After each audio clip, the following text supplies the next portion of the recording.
Mabibi na mabwana, hamjambo, niaje, ni furaha yangu kuwa nanyi jioni ya leo. I cannot tell you what a great pleasure it is for my wife and I to be back in Kenya once again. I am enormously grateful to you, Mr. President, Madam First Lady, for your most generous invitation to make this state visit. The tremendous hospitality you have shown us and the wonderfully warm welcome that you and the people of Kenya have extended to us have touched me deeply. If I may say so, it is particularly special to be able to return to this extraordinary country in the 60th year of your independence.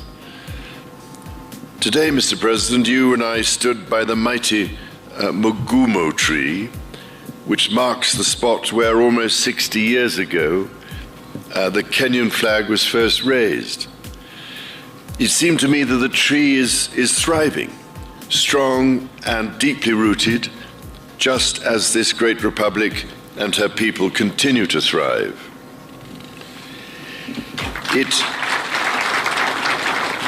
It means a great deal to my wife and myself that in our coronation year, our first state visit to a Commonwealth country should bring us here to Kenya.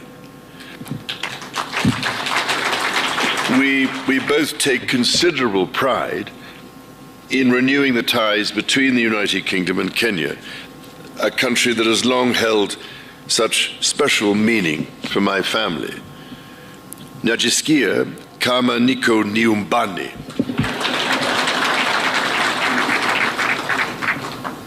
Now, it is well known, I think, that my dear mother, the late Queen, had a particular affection for Kenya and the Kenyan people. She arrived here in 1952, a princess, but left as queen. It is extremely moving to read her diary from that visit, in which she wrote that she did not want to miss a moment of Kenya's extraordinary landscapes. I really cannot thank you enough for the support Kenya gave her through that difficult time. 10 years later, my father, the late Duke of Edinburgh, attended the celebrations of Kenya's independence.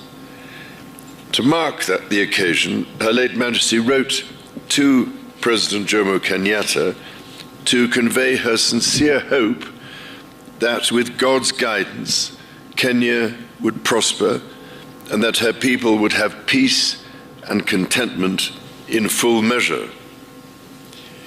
Nearly 50 years later, it was here, in sight of Mount Kenya, that my son, the Prince of Wales, proposed to his wife, now my beloved daughter-in-law. For my part, I recall, as if it were yesterday, my first visit to Kenya in 1971 with my sister, the Princess Royal. I was, it is fair to say, somewhat younger then, and I can well remember the meeting I had with President Jomo Kenyatta, a towering statesman who inspired such great admiration, affection, and respect. On subsequent visits here, I was most fortunate to be able to spend some time with Kenyan conservationists, from whose profound knowledge of their environment I learned so much. Among them was the late great environmentalist and Nobel Prize winner, Wangari Maathai, someone whom I greatly admired and loved. And I'm very much looking forward to spending a little time with her daughter this week and to planting a tree in her mother's memory.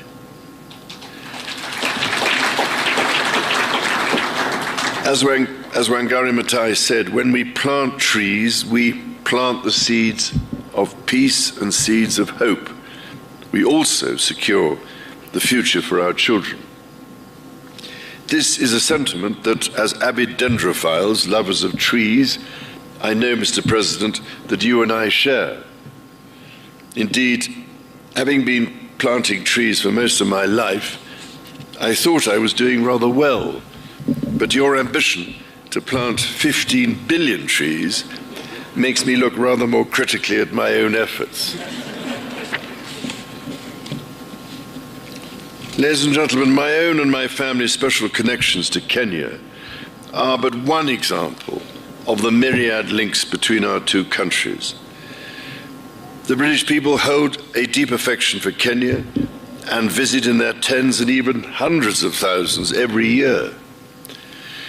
By the same token, I am delighted and proud that so many Kenyans choose to live, work and study in the United Kingdom.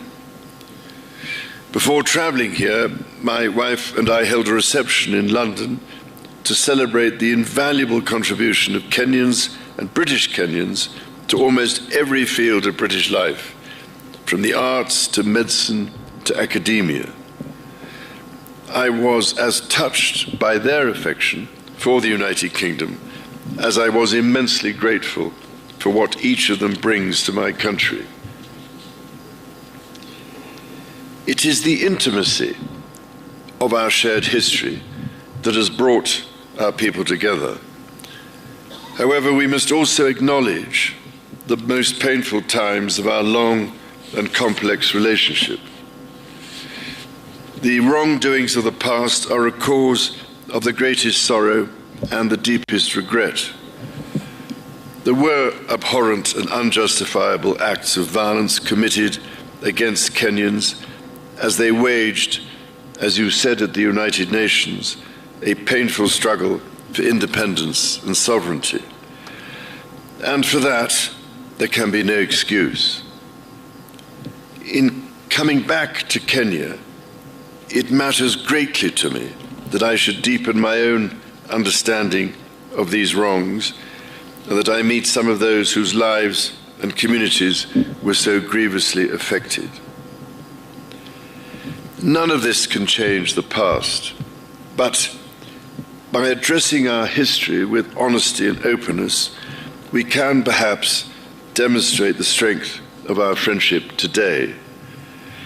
And in so doing, we can, I hope, continue to build an ever closer bond for the years ahead. As Jomo Kenyatta said, our children may learn about the heroes of the past. Our task is to make ourselves the architects of the future. Mr. President, in returning to Kenya, I have been struck by the many ways in which our country's relationship is now closer than ever. It is a modern partnership of equals facing today's challenges and looking to the many opportunities that together we can seize.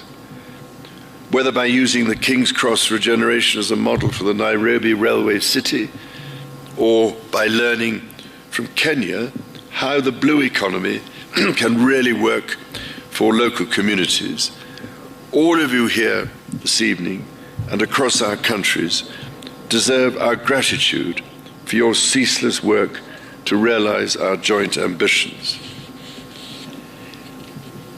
Our people's security is a paramount concern. It is fitting, then, that Kenya's first Marine Commando unit was established earlier this year, trained by British Royal Marines. I also look forward to visiting Karioko War Graves Cemetery, where I will honor Kenyans and other Africans who died in 2 world wars. We must ensure all are granted the remembrance befitting their service.